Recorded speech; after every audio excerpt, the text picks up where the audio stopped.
I'm Markia. Want to hear something scary? Ghost Warriors of Hawaii. A few years ago, a young woman named Ophelia managed to sneak into a restricted part of Kualoa Ranch on the Hawaiian island of Oahu. It was the last afternoon of her trip to Hawaii, and she wanted to do something daring to cap off an amazing week. Before sunset, she wandered away from her tour group in search of lava rocks. She wanted to bring one back with her as a souvenir, a real piece of the island.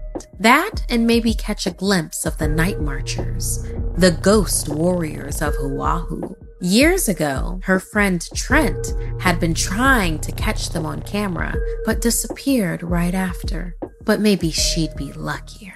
As she wandered deeper and deeper into the ranch, she soon found herself standing in a thicket away from any sort of trail, near a river. In it, she found the rocks she'd been looking for. Might as well, she figured, and took a solid lava stone to bring home with her. In the distance, she heard drumming, and somewhere beyond the trees, she made out shadows of approaching figures. Could it be the night marchers of Hawaiian legend, materializing as the sun began to set?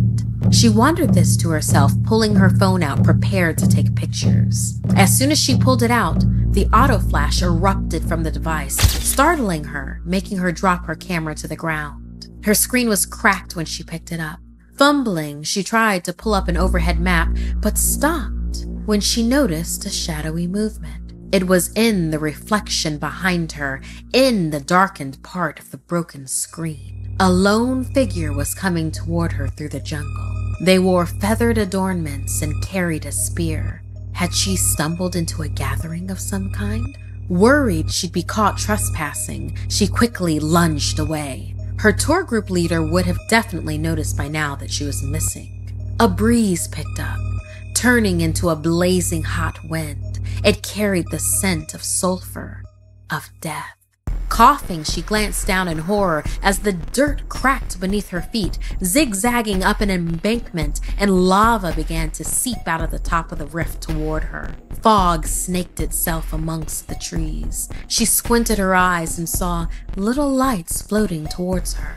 The closer they came, the more her body filled with dread. The lights took shape. They were flames. Flames dancing on torches. A shadowed crowd was holding them aloft. That's when a figure emerged from their shadowy depths. It was the lone figure from before. He wore a feathered cape and helmet and carried a spear. "No," he bellowed. Unsure of what he wanted, Ophelia ran through the foggy jungle. She stopped to catch her breath. Was she imagining things? Just then, her phone began to ring. It was Allie, the tour group leader. "Where are you?" she demanded. Ophelia told her everything that had happened, and the phone became deadly quiet. "You took what's his. The night marchers are protective of their sacred land. They come from the north, down the mountain to the ocean to find their next battle, and you just picked one," Allie said. "That's why we warn tourists to avoid certain areas. You need to get out of there. If you come across another apparition, lie face down as a sign of respect. If you look directly at them, they will hunt." The call dropped. It was too late. I've already looked directly at them, she thought, just as her gaze raised up to meet the tip of a spear. Feeling the weight of the rock in her pocket, Ophelia reached for it. "Please, I'm sorry." She looked at the ground. Steam rose from it as creeping lava snaked through it, closing in on her. Laying on the ground in respect wasn't an option. Not now. Fearing for her life, Ophelia backed away into the fog, holding the lava rock out, and in desperation even aimed to fling it towards the ghostly warrior. "I'm sorry. Please, just take it." Ophelia flailed and slipped as she stepped backward, still holding the rock as she tumbled off the edge of a cliff behind her.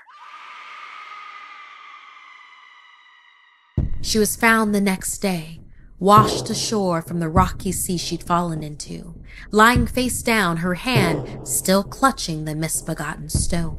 The native examiners from that region took one look at her and surmised her real cause of death. as the lava rock was quietly returned to its rightful place. Her death served as a reminder to never desecrate the places you visit, or you might awaken ancient protectors, just like the night marchers of Oahu.